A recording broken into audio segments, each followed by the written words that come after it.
everyone, what's up? It's your favorite broker, Mike Hall, here today to talk about some big changes. Back in March, NAR talked about offering multiple listing options for sellers, and they're introducing a delayed marketing exempt listing. Well, all the MLSs had until September 30th to implement that. So we're seeing those hit in dot loop and all of the MLS options now. Let's take a look and see what that looks like. So this chart looks a little detailed for me. But what that means is everyone's going to go change their listing agreement. So in Columbus, Ohio, this yellow is all the changes to the listing agreement. So as you can see, it is some vastly different changes. But let's go ahead and break it down and see how we fill out that listing contract. To get started, let's go ahead and just go into dot loop and add a template. If we have dot loop in your region, it's automatically going to update the templates. So we're just going to come in here and find 1234 Test Street. You should always choose it from the drop down, but for this test, I'm not. And we should have templates set up in your area to make things extremely easy. So we're going to choose a listing template and continue. You can always upload a photo if you like, but we want to get in here and take a look at the exclusive right to sell listing agreement. So obviously you would autofill if it was in real life, but here we're just going to close it. And we're going to go through this form. Section 1, appointment of realtor, says that the seller grants permission to Red One Realty for the property generally known as 1234 Test Street. Now, some of this would populate if you had populated it, so that's okay.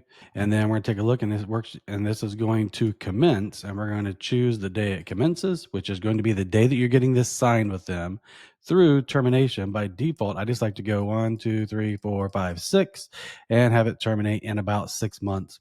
And I always take a look and make sure that it is a weekday. So the property amount, whatever it is, $400,000.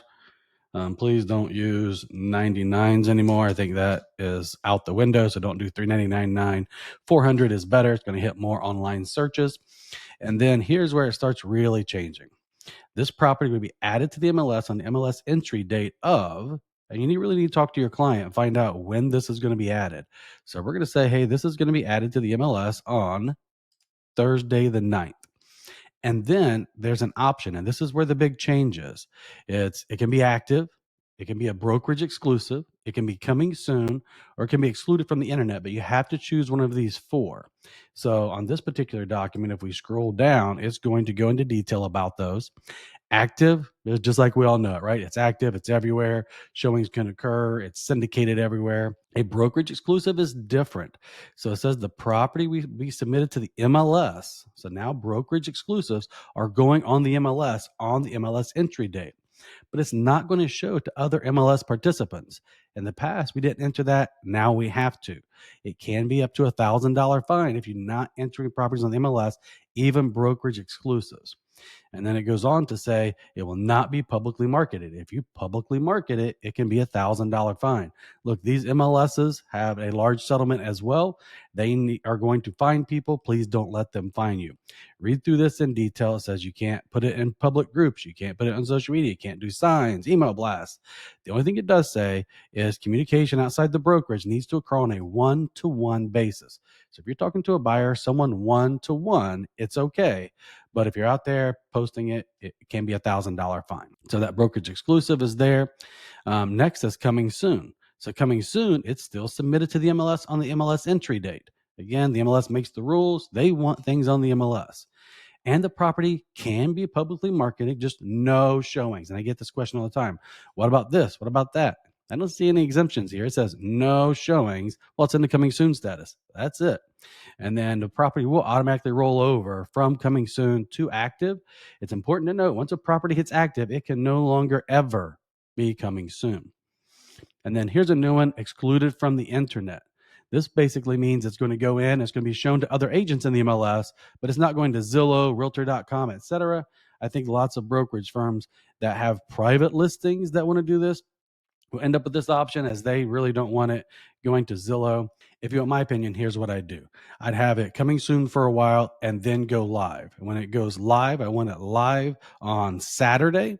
And I want that coming soon somewhere in 3 to 10 days, whatever makes sense, with holidays and things like that in front of it. So that way it builds up some anticipation. and then it goes out and will be active on a Saturday and hopefully get lots of showings. So let's go back up. And for this one, we are going to say that it is coming soon, and the coming soon to probably be active on, let's put it here for the 16th. So it says, hey, I'm going to enter it on 10/9. It's going to be coming soon for a week, and then it's going to be active. And if I was really listing a property, this would probably be something I do. The rest of this, mostly the same, just a few changes. So the realtor's fee and compensation policy, here they've taken out the buyer portion. So the buyer's agent is no longer in here. So commissions are negotiable. I don't know how to be any more clear about that. Commissions are negotiable, but let's just assume in this particular one, I negotiate a 3% commission and I choose to charge an additional fee of $2.99. Pretty easy, pretty straightforward.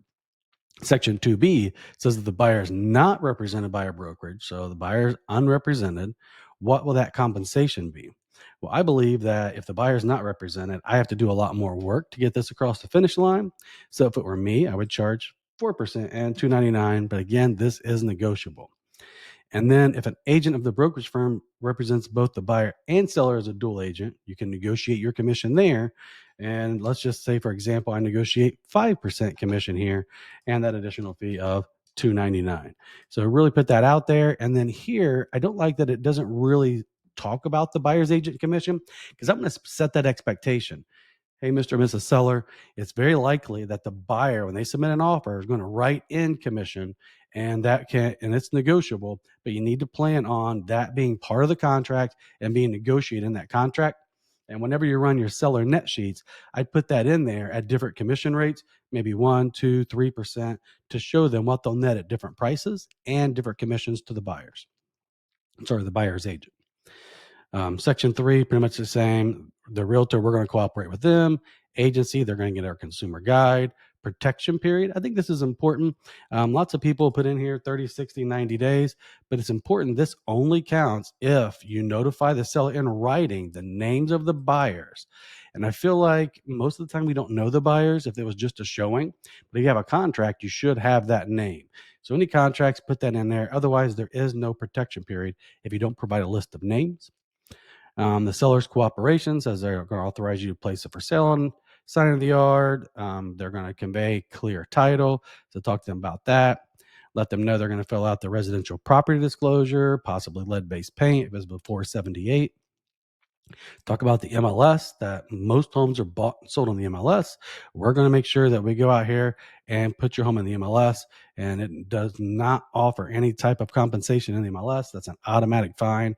Can't even mention compensation to the buyer's agent and the MLS. You can elsewhere, not there. Use of a lockbox. So I tell them, hey, we're going to make it normal. We're going to see them custom. We're going to use a lockbox.